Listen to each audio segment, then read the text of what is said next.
Kalau Anda kampanye, janganlah rakyat itu disuap dengan 20.000, 50.000, 500.000. Kalau Anda mau, bikinlah, ya ini cara-cara kampanye yang insya Allah rahmatan lil alamin, insya Allah sampai di akhirat. Anda kalah, Anda punya yang namanya jariah-jariah, amal jariah yang kayak gitu. Apa?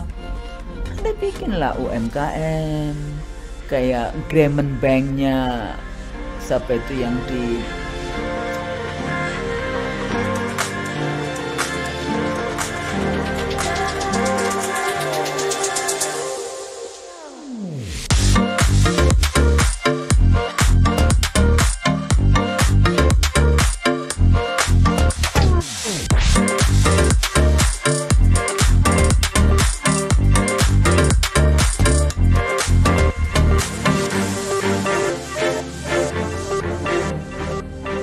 Bismillahirrahmanirrahim. Assalamualaikum warahmatullahi wabarakatuh. Waalaikumsalam warahmatullahi wabarakatuh. Apa kabar Dayang Ratu? Siap Ibu, alhamdulillah. Alhamdulillah sehat. Alhamdulillah. Wala haula wala quwwata illa billah.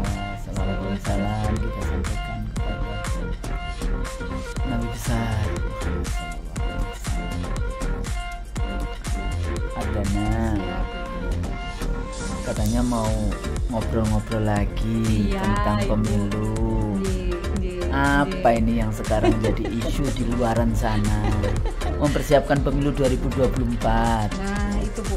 Terus bicara apa? Kalau kita kan tahapan udah cukup banyak ini, logistik, IT, walaupun gimana membuat dapil, bagaimana alokasi kursi. Nanti kapan-kapan ya Dayang Ratu kita undang juga KPU provinsi, KPU kabupaten kota yang mantan juga nggak apa-apa, periode berapa kayak gitu, berbagi cerita.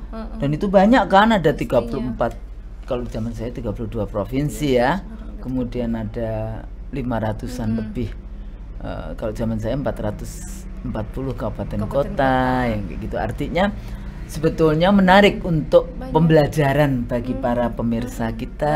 Kasus-kasus ya yang bisa diceritakan. Kan ini cuma, oh iya Ibu Kusnul kan ngomong di Jakarta saja. Lah nanti kita undang KPU dari daerah atau Bawaslu dari daerah, kayak gitu kan, supaya juga bisa share bagaimana pengalamannya.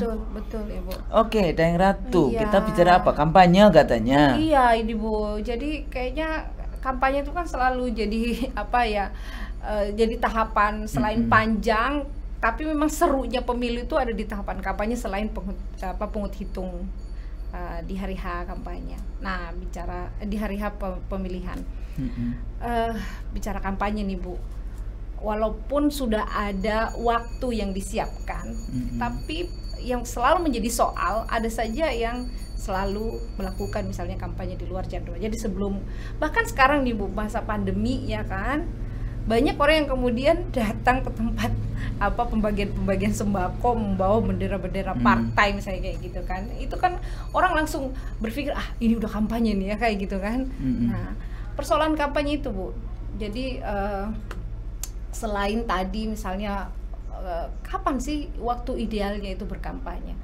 Pasti saya pikir, dan memang berbeda ya Bu ya, waktu di zaman Ibu 2004 dan sekarang itu memang masa kampanye begitu panjang sampai 7 bulan kalau kita sekarang. Nah, dulu sampai hampir setahun ya. Itu dia Bu. 2014 ya. 2014 bahkan hampir setahun. Nah itu. Atau setahun lebih. Itu saya. Atau 2 tahun. Nah itu Bu. Idealnya tuh seperti nggak apa? Ada yang ideal, Adana. Okay. Jadi kalau kita melihat bagaimana kampanye di Inggris, pemilu di Inggris. Kalau tadi ya berapa, 7 bulan? 7 bulan. Di Australia pemilu itu semuanya selesai dalam 36 hari. Bagaimana 7 bulan kampanye?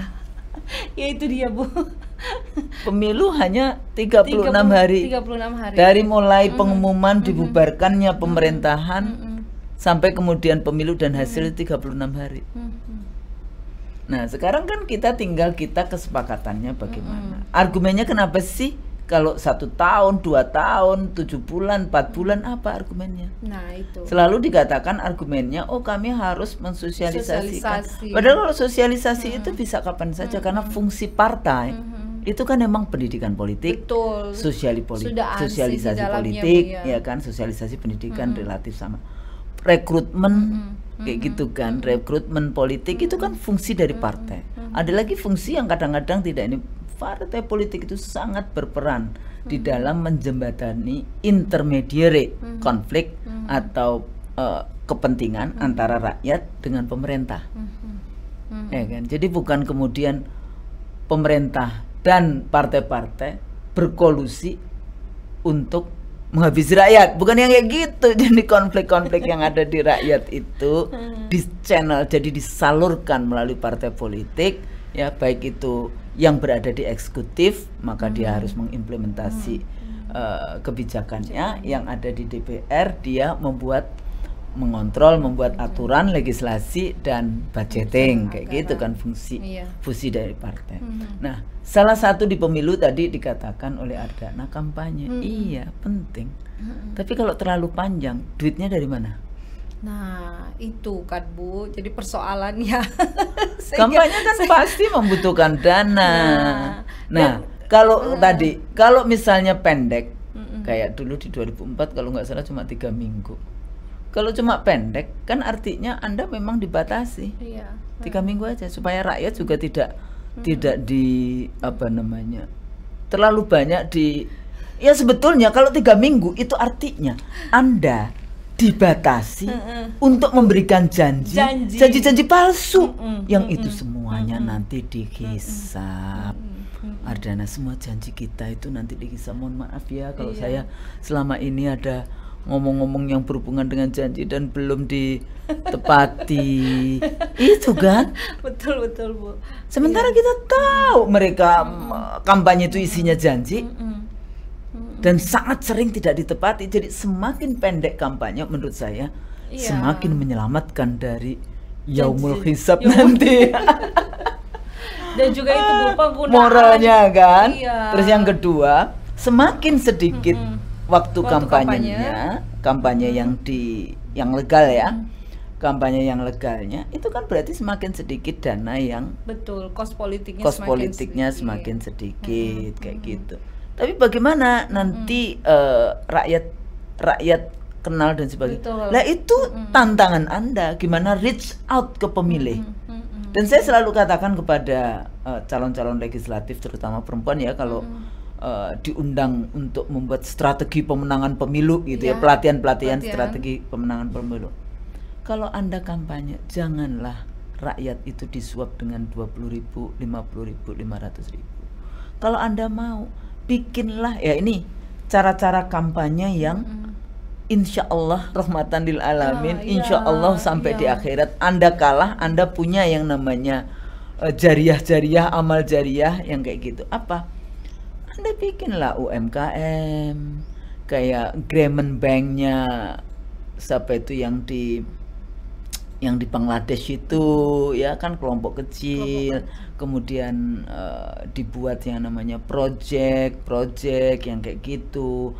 Anda bikin sekolah, Anda membangun misalnya kalau pemerintah tidak jadi buatlah itu seperti amal-amal, misalnya jalannya jelek, perbaiki. Yang seperti itu kan. Nah itu kan jadi setiap orang lewat jalan itu mau pergi ke masjid, Anda kan jadi dapat pahalanya juga kayak gitu. Anda bikin yang kayak gitu supaya tidak hanya beli kaosnya juga jelek banget kayak gitu kan. Kita kan sampai kalau pegang, sampai waktu CEPP bikin acara Rock the Food Indonesia kan kita pakai bikin kaos, tapi kita selalu ngomong kaosnya jangan kayak kaos partai ya gitu. Saringan teh Bu, saringan teh. Kita kaosnya bagus, dipakai berkali-kali masih bisa. Kasih beasiswa pendidikan kepada beasiswa pendidikan misalnya. Kalau dia memberikan 10 beasiswa, kan itu juga amal jariah. Untuk kemudian anak yatim, kan tidak perlu kemudian, oh iya saya memberikan beasiswa, pilih saya. Nggak perlu. Orang juga akan tahu nantinya pada saat ngomong pilih saya, itu pada saat yang 3 minggu kampanye itu. Anda masih bisa pergi ke mana? Ke pasar, salaman sama tukang-tukang di pasar. menampung apa aspirasi mereka, kenalan. Kalau saya cuma kenalan, saya Ibu Husnul dari Partai Golkar, that's it. Nggak perlu pilihlah saya. Tapi kalau Anda ada masalah apa ini, kemudian kerjakan itu, suarakan itu di luar, suarakan ini. Nah, nanti kalau itu disuarakan, pada saat ternyata disuarakan, ternyata ada value added-nya, rakyat kan juga akan tahu. Terima kasih kepada ibu itu.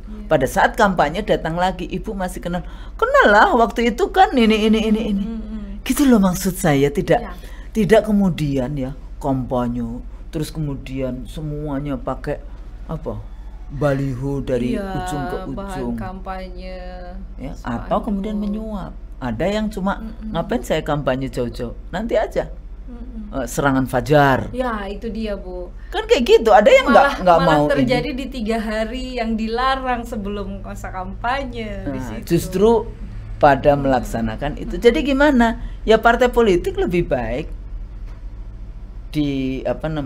diberikan waktu yang pendek, ya, jadi 3 minggu, itulah yang boleh kampanye.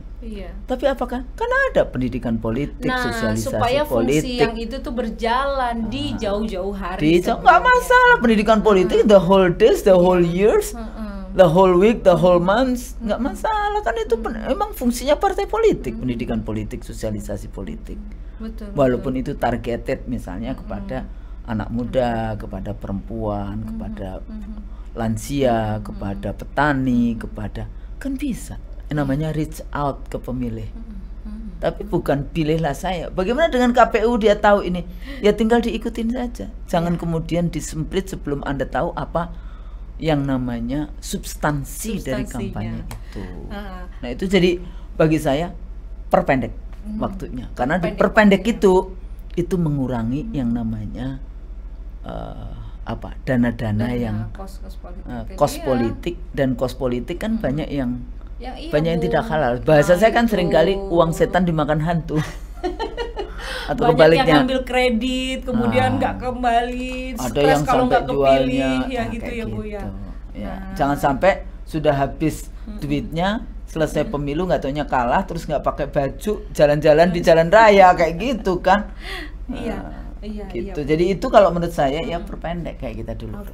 Tapi ada yang mengatakan, oh ya tapi wilayahnya kan nggak banyak. Ya tadi kan saya kan sudah katakan, Anda masih bisa kok melakukan pendidikan politik. Tinggal nomenklaturnya kan, pendidikan politik, sosialisasi politik, tentang apa, targeted kelompok apa kayak gitu kan. Terus Anda bikin yang misalnya kerja sosial, kan nggak masalah. Jadi bagi saya nggak masalah kerja sosial itu, jangan dilarang. Kalau partai politik kerja sosial, ada bencana, ada ini, yang kayak gitu. Bagaimana dengan logo-logo? Ya UN aja ada logonya, masa partai nggak boleh? Selama dia nggak ada tulisannya partai ini, pilihlah. Emang sih Bu, di Bawaslu juga sudah diatur.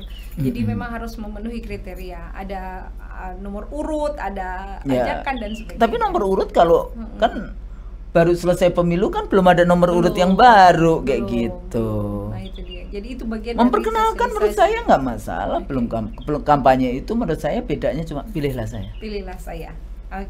Baik Bu, ini kan banyak sekali sebenarnya metode kampanye ya. Kalau nggak salah metode debat itu juga dimulai di 2004 Bu, ya kan? Nah kita berharap sebenarnya metode kampanye ke depannya itu lebih interaktif, lebih bisa terbuka, jadi lebih seperti yang Bu tadi sampaikan. Kalau misalnya dia harus berkunjung ke pasar, dia harus melakukan dialog, ya kan, masyarakat, dibanding misalnya hanya sekedar. Nah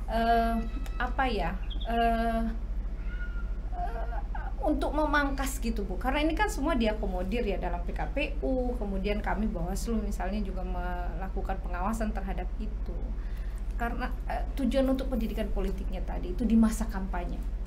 Jadi kalau yang tadi ya, salah satu yang saya pernah mengikuti debat anggota calon legislatif baik di negara bagian maupun di federal di Australia gitu ya.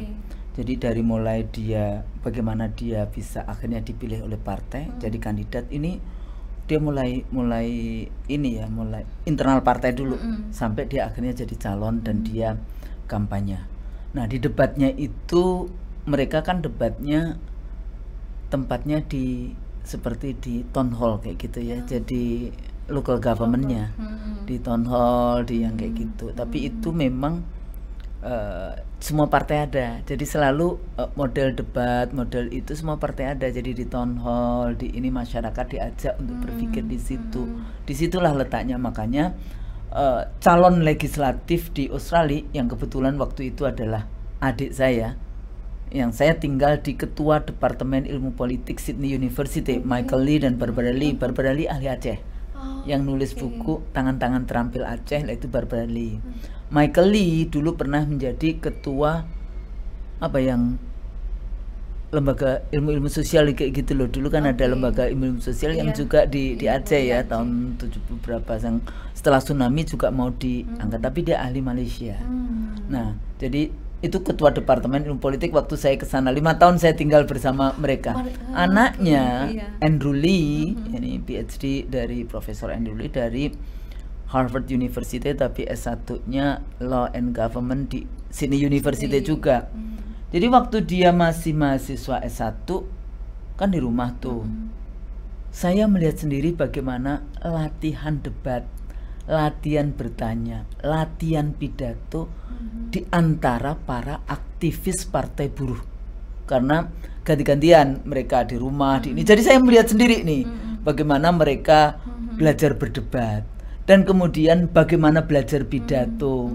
Sehingga itu yang kemudian jadi seorang politisi yang paling wajib ain yang dimiliki kan komunikasi politik. Iya. Pidato. Jadi jangan menjadi presiden nggak bisa pidato. Come to best in my country. Pidato itu wajib bisa. Kemudian ya membangun narasi dan sebagainya yang seperti itu. Di ini di apa namanya? Di town hall kayak gitu. Dan nggak cuma sekali, beberapa kali yang kayak gitu ya. Itu satu. Jadi debat itu sangat penting. Berhubungan dengan mereka juga kuat di data. Jadi mana yang ini. Jadi kalau kita lihat, pemirsa juga langsung bisa dilihat bagaimana model debat pada saat pemilu di Australia gitu. Yang kita sering lihat kan debat presiden ya di Amerika kayak gitu. Tapi juga ada debat perdana menteri di Australia. Bahkan menarik, pada saat saya masih kuliah di Australia juga, waktu itu ada pemilu tahun berapa ya? 96 ya. 93 deh, yang paling itu tuh 93. Itu atau 93 atau 96 saya lupa. Partai Liberal, Paul Keating yang dari Partai Buruh itu tidak mau di ABC, Australian Broadcasting Company. Tidak mau debat di ABC. Karena Partai Buruh, John Howard menganggap bahwa ABC itu banyak jurnalisnya, wartawannya, stafnya pendukung Partai Buruh. Iya. Jadi dia tidak mau debat di situ. Akhirnya debatnya di TV swasta kayak gitu, di TV-nya Kerry Packer, itu orang terkaya di Australia gitu. TV apa ya dia, TV 7 atau berapa, TV 9. Jadi sampai TV yang mana dia nggak mau, dan KPU-nya isinya ya akhirnya menyetujui dipindahkan yang di mana kayak gitu. Jadi lucu juga, sampai TV mana yang dipakai dan sebagainya kayak gitu harus mendapatkan persetujuan itu. Yang berikutnya yang saya pelajari ya dari konteks itu, tidak boleh yang namanya gambar-gambar, poster dan sebagainya itu apa, makuk ya ke pohon. Oh iya Bu, iya. Di kami juga sekarang ada aturan itu. Tidak boleh itu. Pohon di ini ya, seenaknya saja itu nggak boleh. Jadi kalau toh ditaruh di pohon itu gambar foto terus kemudian dikasih tali sehingga dia bisa kelihatan.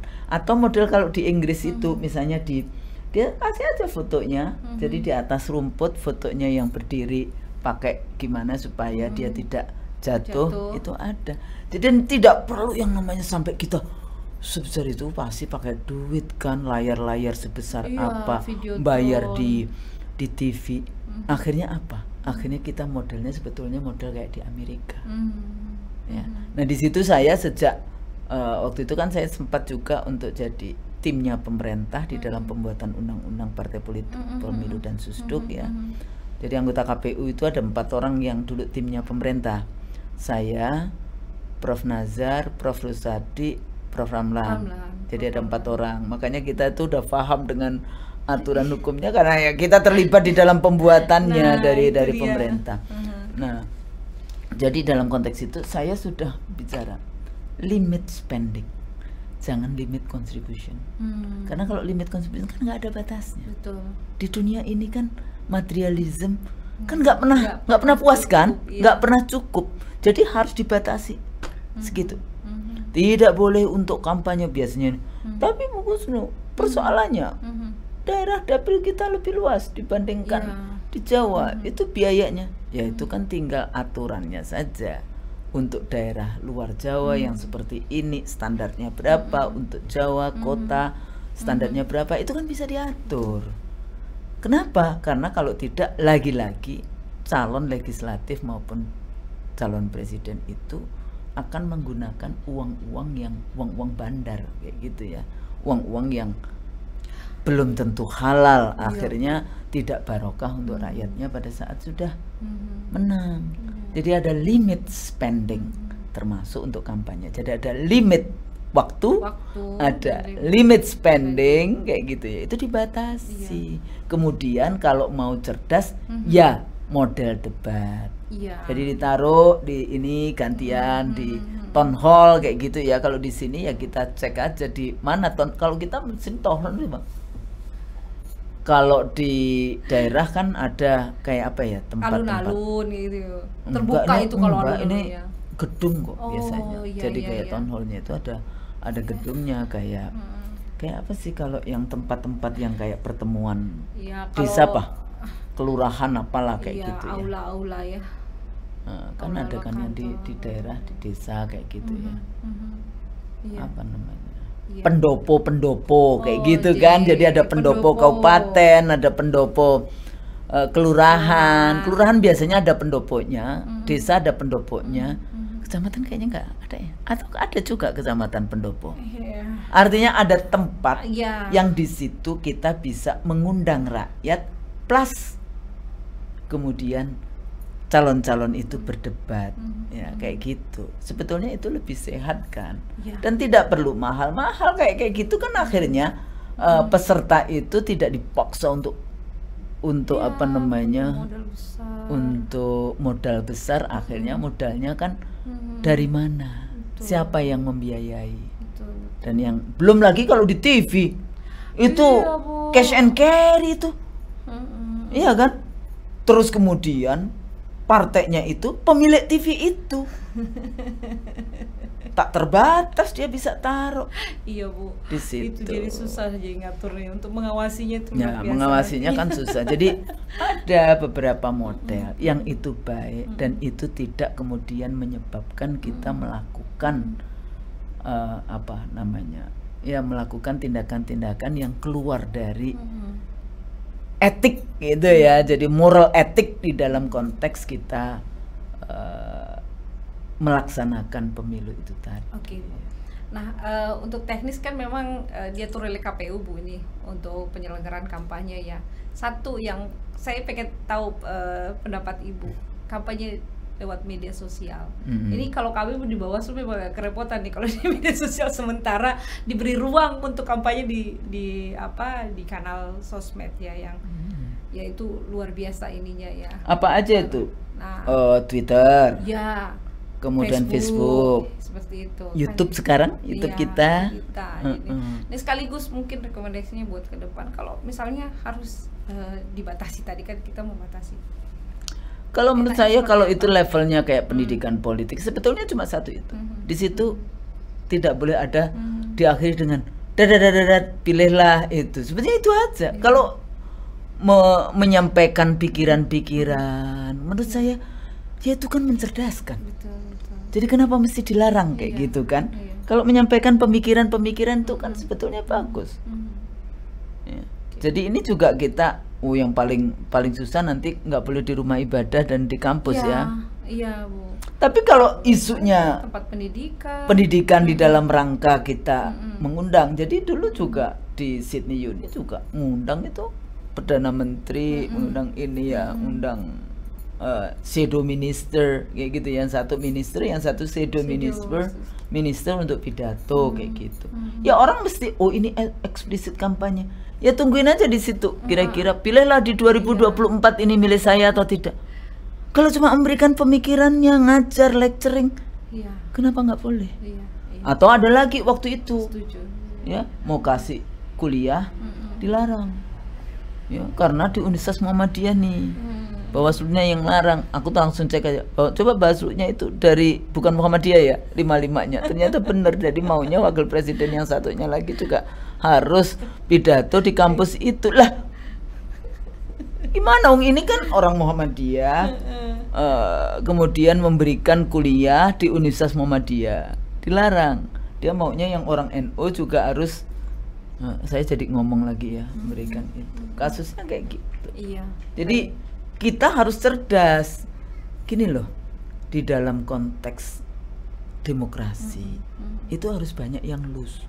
Jangan kemudian kayak demokrasi tapi nggak ada civil and political liberties gitu, freedom of expression gitu ya. Civil society-nya kalau yang bukan pendukung dipersekusi, dikejar-kejar, yang kayak gitu. Yang nggak boleh ya itu tadi kayak iklan segede-gede apa terus pilihlah saya kayak gitu, yang kayak gitu ya diatur aja mana yang pada level itu pendidikan politik, sosialisasi politik kepada kayak targeted grupnya.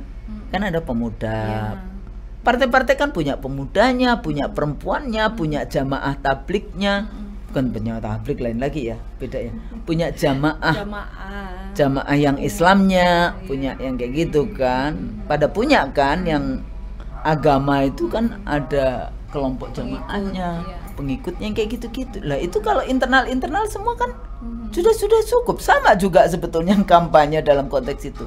Tapi dia tidak, karena itu internal, menurut saya bisa dilakukan kapan aja. Tapi yang betul-betul dibuat kampanye publik untuk siapapun 3 minggu aja.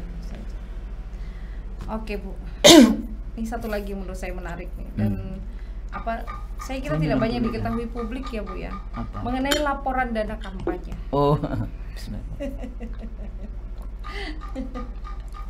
Ini bahkan Bawaslu juga bingung juga. Bingung.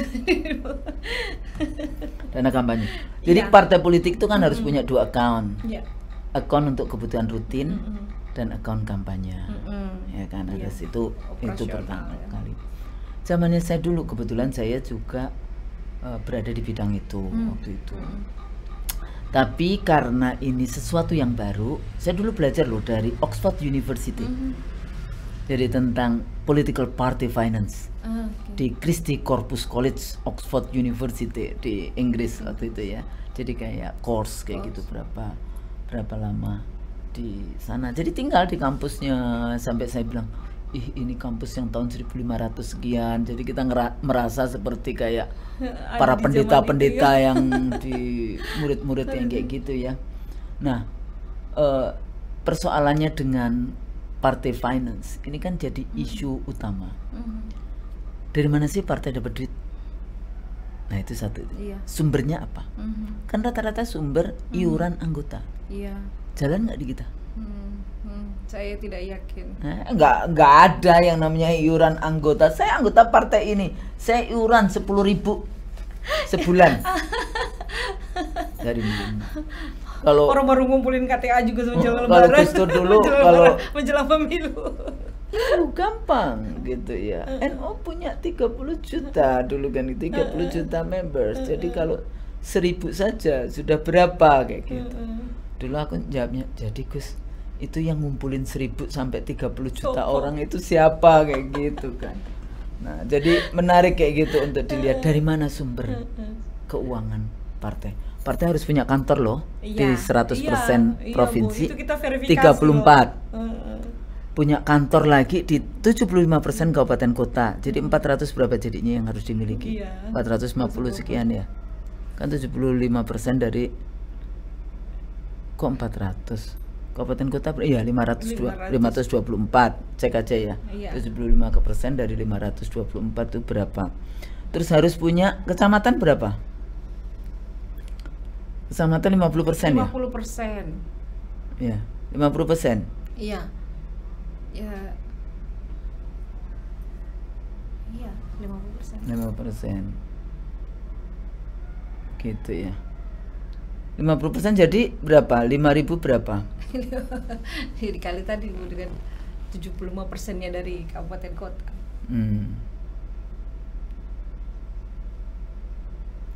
Oh, nggak sampai 400, 393. 390. Harus punya kantor sekretariat. Harus punya kantor di kabupaten kota. Kemudian 50%. 200 kecamatan ya, 50% kecamatan. Kecamatannya 5.000. Iya. 5.000 sekian kan kecamatannya. Jadi 2.500 kan itu. Dikali itu tadi. Enggak. Oh iya, iya. Maksudnya ini kan kabupaten. Hanya untuk mengetahui jumlah di kecamatan. Terus siapa yang biayain? Iya kan? Ada sih. Ada nggak Bu partai yang kemudian pengurusnya dibiayain? Ada. Bandar yang biayain. Iya. Artinya kan ini ijon sistemnya. Nggak sehat lah partai itu. Karena dibiayain oleh para bandar. Kenapa? Pada saat nanti menang, emangnya gratis. Kan enggak. Akhirnya tergadelah itu yang namanya sumber daya alam, tergadelah itu yang namanya minyak, yang namanya lautan, yang namanya hutan, yang namanya gas, emas, dan sebagainya tergadai. Bahayanya di situ. Yang mestinya untuk kesejahteraan rakyat Indonesia, setiap orang warga negara Indonesia menjadi hanya beberapa gelintir orang saja. Ya itu yang jadi masalah. Partai politik dapat duit dari mana supaya dia bisa membiayai satu orang kantornya. bisa menyumbang 5. Kan ada dua tadi, ada dana kampanye, ada dana rutin. Dana Ini saya rutin. bicara dana Belum rutin, masih dana uang dana rutin. Oke. Yang kedua, dana kampanye pada saat untuk kepentingan kampanye. Nah, kalau kepentingan kampanye kan ini wah gede-gedean. Yang paling banyak untuk apa? Sembako. Iya, Bu. Kaos, sembako. Kan ini untuk apa? Mesti harus bikin kampanye yang itu kita duitnya dari nggak jelas kayak gitu. Ada kok jelas duitnya dari masing-masing anggota, ya kan akhirnya mereka juga sakit hati kan kalau tidak menang atau kemudian ada yang cuma di tikungan bayar di apa tadi yang tadi saya sebutkan serangan fajar. Sebenarnya ada serangan, cuma saya nggak mau karena itu menggunakan dong, konsep Bu. konsep agama. Sebelum sholat duhur masih melakukan serangan kayak gitu. Itu juga ada. Dan sekarang serangannya modelnya dikasih duit Ardana bukan untuk datang ke TPS memilih dia, tapi enggak, dikasih duit jangan datang karena Ardana adalah potensi suara buat lawannya. Potensi suara buat lawannya. Jadi kan akhirnya kita belajar untuk licik sana licik sini, tidak mau yang namanya kompetisi dengan cara fair. Nah sebetulnya ya inilah waktu itu karena belum ada tradisi mencatat, maka saya dulu targetnya catat. Jadi catat nih. Jadi apa sanksinya? Kita sanksinya cuma kita umumkan aja, bukan sanksi, kita umumkan catatan mereka. Kan pertama kali partai politik diajarin nyatat dua, dana rutin sama dana kampanye. Pertama kali ya, Bu. Pertama kali, oh kita waktu itu ya menjelaskan yang namanya dengan asosiasi akuntan publik ya, pokoknya kayak gitu. Iya, saya sendiri juga bosen sebetulnya, walaupun saya sudah belajar di Oxford ya, Inggris tentang political party finance, tapi ini kan saya kan bukan orang yang kuliah di apa akuntansi kayak gitu kan, terus harus mendengarkan. Saya cuma ngomong yang penting itu dicatat Pak ya, dicatat dulu dari mana, berapa duitnya, aturan hukumnya itu. Kalau kurang dari 5 juta nggak usah dicatat ya? Iya.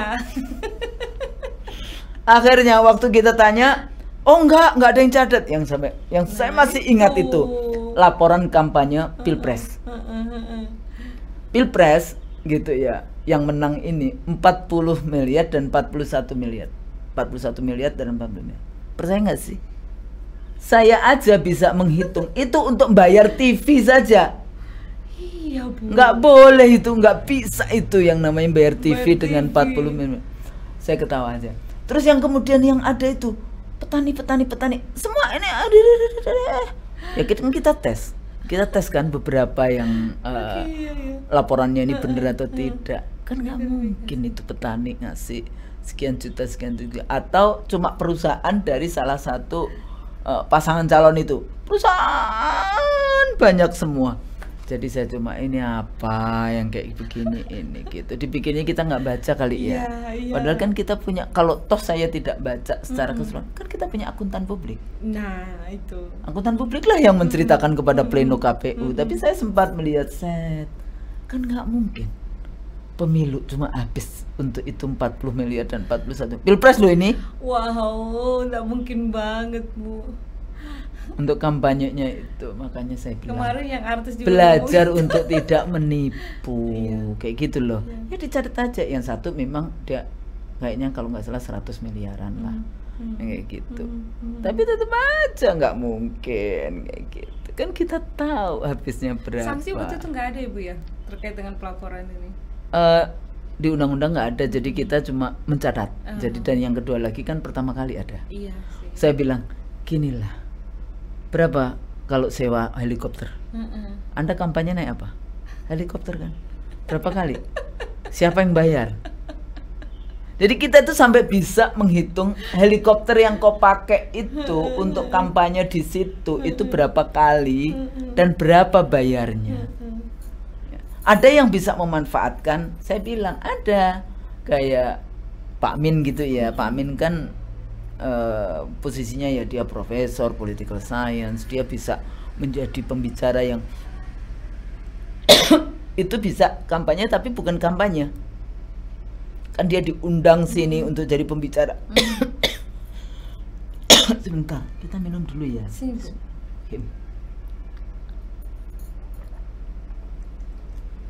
Ya, karena dia nggak punya duit, maka dia model yang seperti itu kayak gitu ya, memanfaatkan public opinion leaders kayak gitu ya untuk kepentingan itu. Ya kita tahu bahwa dia memang punya kapasitas itu. Kalau nggak punya, masa oh iya saya jadi pembicara sana pembicara, siapa yang dengerin kayak gitu kan. Jadi yang kita bisa melihat itu kayak dihitung aja kampanye naik helikopter. Berapa kali kau naik helikopter? Itu dikonversi ke rupiah kan, Bu, harusnya ya. Kalau misalnya ada yang menyumbang, misalnya saya kasih fasilitas helikopter. Enggak, pertanyaannya dicatat enggak di situ? Iya, itu pertama. Kan catatannya. Makanya waktu itu saya suruh mencatat. Iya. Jadi waktu kita sosialisasi dicatat dulu. Tapi kan banyak yang enggak mencatat. Tapi kan kita tahu. Jadi pada saat pertemuan kayak gitu. Terus kemarin naik helikopter kok nggak dimasukkan? Ya kan naik helikopter kan hampir semua orang tahu kan, media banyak, tapi kok nggak ada di dalam catatannya. Terus helikopternya itu jin kayak gitu ya. Nah yang kayak gitu-gitu itu kampanye related yang gitu bisa dicatat. Jadi kalau Bawaslu mau mengawasi itu kan besar-besar yang bisa mudah kayak gitu kan. Iya, betul, Bu. Untuk dikoreksi gitu, dipertanyakan dan sebagainya dalam konteks kampanye itu. Tapi kalau yang oh iya bagi sabun cuci piring ada nggak? Ada sabun cuci piring. Ada. Saya menemukan itu. Ini, Bu, apa? Pewangi baju ya biasa kita pakai buat gosok kayak kan, serika saat itu yang kayak gitu ada. Nah, dan itu ya itu bagian dari money politikasnya juga sih. Ya suap kayak gitu. Tapi rakyat kita, makanya saya selalu katakan semua partai harus bersepakat tidak menyuap rakyat. Oh bagus loh nanti rakyatnya, ya nggak apa-apa. Kan tidak ada di dalam demokrasi yang kita bukan compulsory voting. Di Amerika sendiri kan juga jarang sampai di atas 50% gitu ya voters turnout-nya, ya pemilih yang datang ke TPS. kecuali ada sesuatu baru kemudian di atas 50% kan sedikit yang terdaftar kurang dari sekian persen, yang datang ke TPS kurang dari sekian persen. Akhirnya sebetulnya pernah political scientist dari Amerika mengatakan paling cuma 10% itu yang milih, karena cuma terdaftar kurang dari sekian, kemudian dari sekian itu sekian. Jadi sebetulnya dia menang hanya 10% tuh. Sampai segitunya. Tapi kan karena sistem demokrasi kan tidak dihitung mau yang datang. Paling cuma kita bicara legitimasi, kita bicara kemampuan. Lah itu nanti tugas KPU kalau sampai votersnya tidak datang. Iya. Kan bukan tugas dari Bukan. dari partai. Cuma kan partai takut kalau pendukungnya tidak datang. Tapi kalau artinya pendukung yang datang, ya pemilih Anda yang datang di TPS itu true believers. Pemilih sejati, pemilih loyal kayak gitu kan. Bukan karena 20.000 atau 50.000. Nah, itu yang penting gitu. Dan akhirnya kan Anda tidak mengajari rakyat untuk menyuap, untuk disuap. Karena menyuap dan disuap sama hukumnya kan Iya. haram. Nah, ya, kayak beberapa gitu. kejadian di pilkada ya, akhirnya yang diputuskan MK untuk PSU itu juga dicurigai TPS-nya karena 100% hadir. Seperti di kasus di Kalimantan Selatan itu, ya kan, kan terjadi PSU, dan itu rekomendasinya karena adanya TPS-nya penuh yang datang 100%, kayak gitu. Di banyak TPS. Ya, Jadi tinggal itu ya. makanya kalau saya yang waktu di tempat lain ya, di video yang lain, saya bicara tentang di Makassar SBY-JK dapat 300, Megawati 0. Kemudian di Bali Megawati dapat 300. Tapi tidak semuanya kan Bu ya. Enggak, tapi di beberapa TPS. Iya. Maksudnya bukan Ya, di kalau satu TPS. hasilnya mungkin ada yang 0, tapi kan jumlah suara di sana DPT-nya enggak ada yang 100% ini. Itu kalau di kabupaten TPS, beberapa TPS, bukan kabupaten atau kota atau itu enggak, tapi beberapa TPS. Banyak. Nah, jadi kalau kayak gitu ya balik lagi ke kampanye tadi. Partai politik itu duitnya dari mana? Akhirnya kan ke bulet-bulet itu partai politik, ya enggak?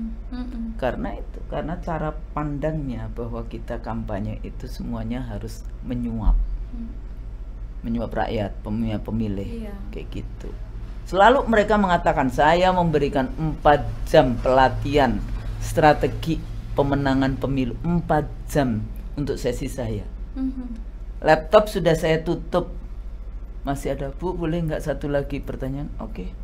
Nggak mungkin Bu, kalau nggak kita ngasih ini.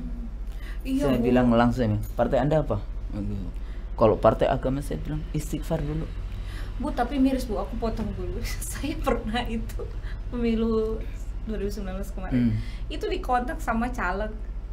Dia cuma bilang gini, Bu, saya nggak bisa masuk di wilayah ini. Kenapa? Karena saya nggak bawa duit. saya agak miris gitu. Wah, ini masyarakat kita udah seperti apa ini kalau begini? Ya, kalau menurut saya ditolak saya nggak perlu sebutkan tempatnya. Iya, tapi menurut saya ya sudah. Artinya Anda harus kerja keras yang lain di dalam konteks itu. Karena nggak bisa. Cuma kan persoalannya kok jadi gatel. Jadi artinya apa? Semua partai harus berkomitmen untuk berkompetisi secara jujur. Kalau demikian, ya kan, maka kita juga punya fungsi, partai politik punya fungsi pendidikan politik. Masa pendidikannya gue bayar ya, lo kayak gitu kan gimana? Iya enggak? Betul. Nah, kampanye, makanya salah satu fungsi lagi dari partai politik adalah formulasi kebijakan. Mau maju menjadi maju ke pemilu itu mau ngapain? Ya, ini saya contohkan. Misalnya di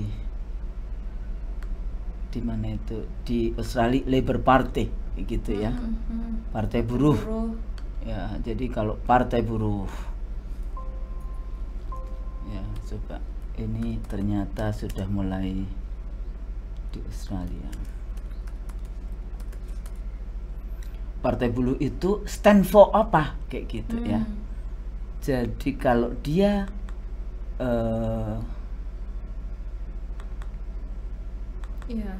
kalau dia misalnya dia memperjuangkan apa sebagai partai, formulasi kebijakan itu tadi.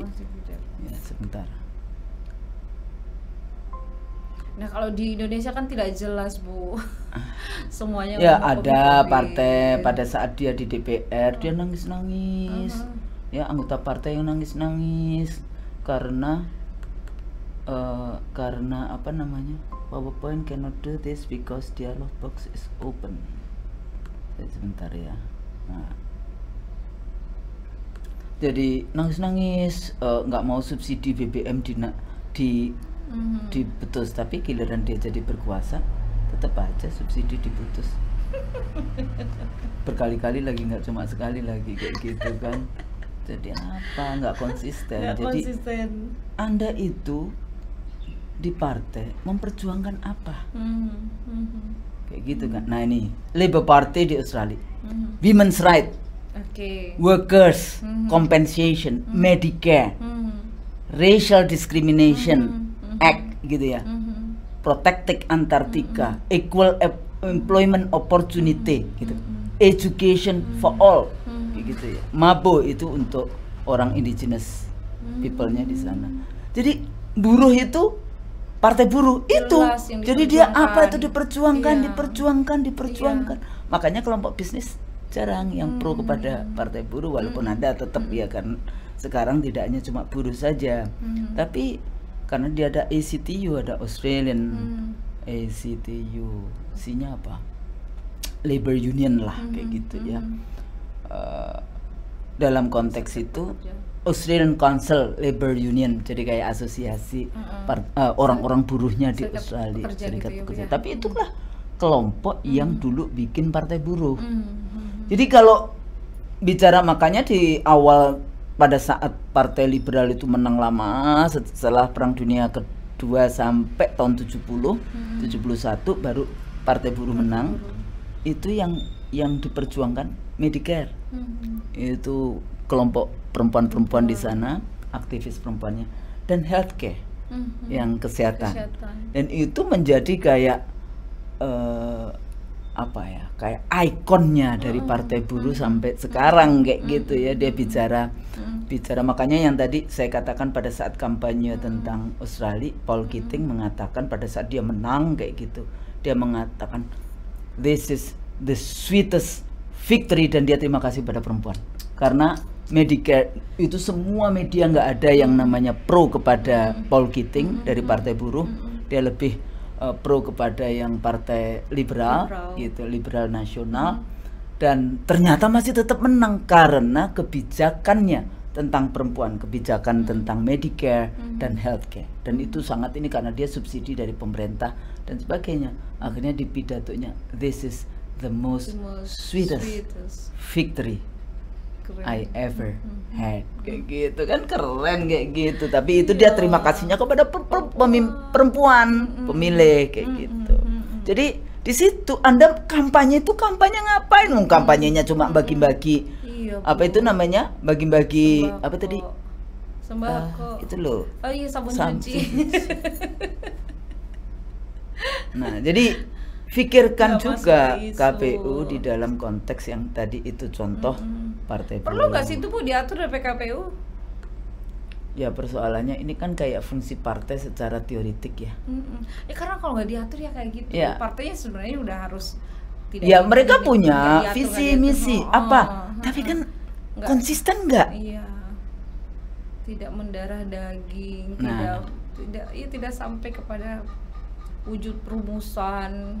Nah di situ jadi kembali lagi kalau kita bicara tentang kampanye, apa yang mau dikampanyekan, merumus kebijakan apa yang dikampanyekan, reach out ke pemilih itu ngapain, bukan reach out ke pemilih ya itu bagi-bagi sabun cuci, bukan itu ya. Anda menjadi channel ya kan, artikulasi kepentingan dan agregasi kepentingannya rakyat pemilih ya. Anda punya itu, sudah dipilih Tapi kan sudah dipilih EGP, kan udah nggak dipikirin itu, sudah dipilih. Makanya udah benar deh itu Bu, persingkat itu masa kampanye tuh. Persingkat dengan kelakuan seperti ini, nggak perlu yang namanya kampanye lama-lama. Emang kalau kampanye lama kemudian sudah langsung itu kan kampanye lama sebetulnya. Untuk apa kampanye lama?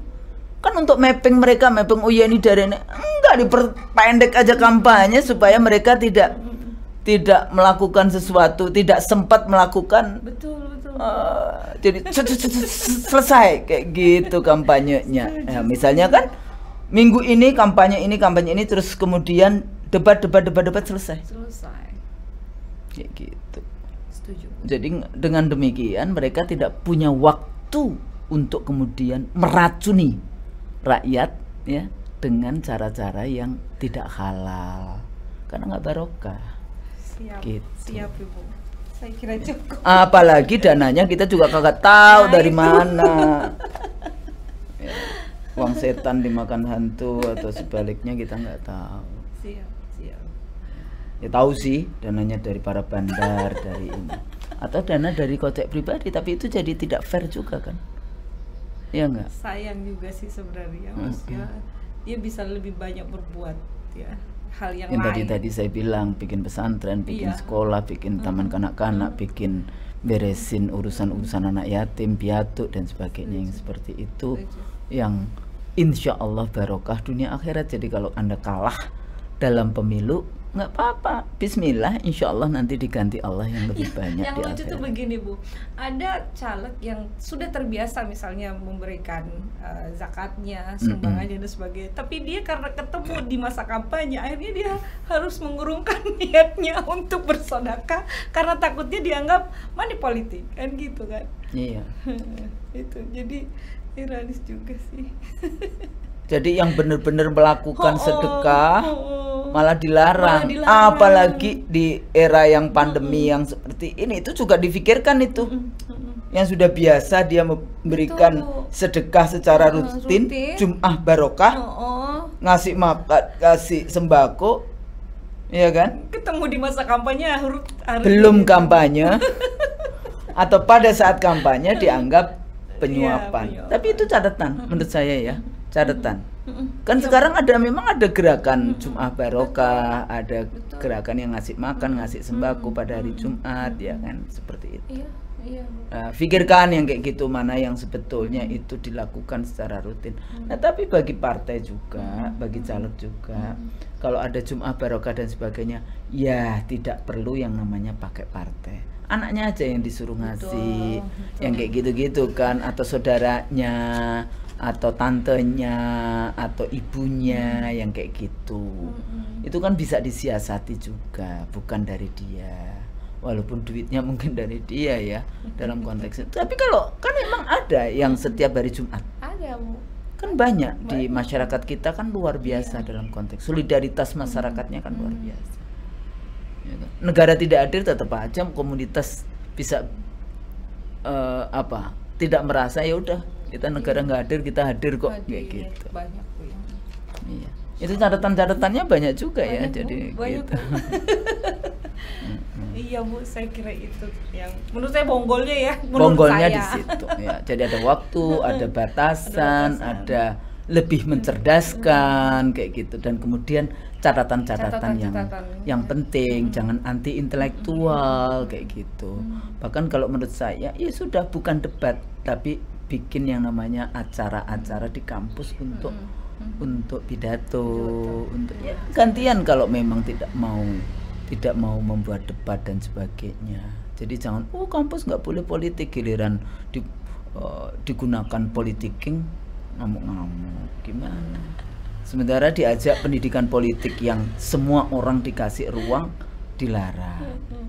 Bahasa saya ini nggak boleh kampanye di rumah ibadah, padahal sebetulnya nggak kampanye tapi menyampaikan saja pandangan. Padahal rumah ibadah itu kan tempat, di situ ada moral, ya nggak? Betul. Di situ kan kita bisa berkomitmen, lu ngomong di rumah Allah lo ini ya, kayak gitu kan. Kalau lu bohong, kalau Anda berbohong, Anda berjanji dan nanti tidak ditepati, wah itu bicaranya di dalam masjid kayak gitu ya. atau di kampus yang di situ letaknya otak kayak gitu. Tapi politisi dijauhkan dari rumah ibadah dan dijauhkan dari kampus. Catatan penting itu. Akhirnya jadi TikTok. Tahu nggak TikTok artinya apa? Dalam bahasa Arab. Apa tuh, Bu? Tik dan tuk itu sudah ada di kamus bahasa Arab. Mundir, nggak tahu itu tahun berapa itu. Artinya sangat bodoh. Oke. Jadi jangan main TikTok karena Jangan itu main sangat TikTok. bodoh. Naudzubillah min dzalik. Jadi terima kasih. Sama-sama, Ibu. Aduh. Luar biasa. Belajar terus. Daeng Ratu, terima kasih. Nanti kita ajak ya yang sudah bersedia itu kayak Tenri di Makassar, Ratri bisa. di itu ya. Jadi nanti kita mungkin minggu depan kalau kita ini kita bisa ngajak mereka. Demikian pemirsa, mudah-mudahan bincang-bincang saya dengan Ardana Ulfa ada manfaatnya ya, insya Allah. Bismillah ya, insya Allah selalu ada manfaatnya. Semuanya ini dalam rangka untuk membangun demokrasi yang baik, membangun pemilu yang jujur dan halal. Supaya apa? Supaya perubahan-perubahan politik yang ada tidak dibarengi dengan cara suap menyuap yang akhirnya itu menjadi tidak legal. Ya, karena suap dan menyuap sama hukumnya dalam Islam. Jadi moral politik, etika politik itu perlu ditaruh di dalam konteks suksesi penyelenggaraan pemilu, baik pesertanya maupun penyelenggaranya dan pemilihnya. Jadi semua terlibat dengan baik. Saya pikir itu mudah-mudahan ada gunanya. Kalau kami salah ya, Ardana dan saya kalau salah kami mohon maaf. Billahi taufik wal hidayah. Wassalamualaikum warahmatullahi wabarakatuh.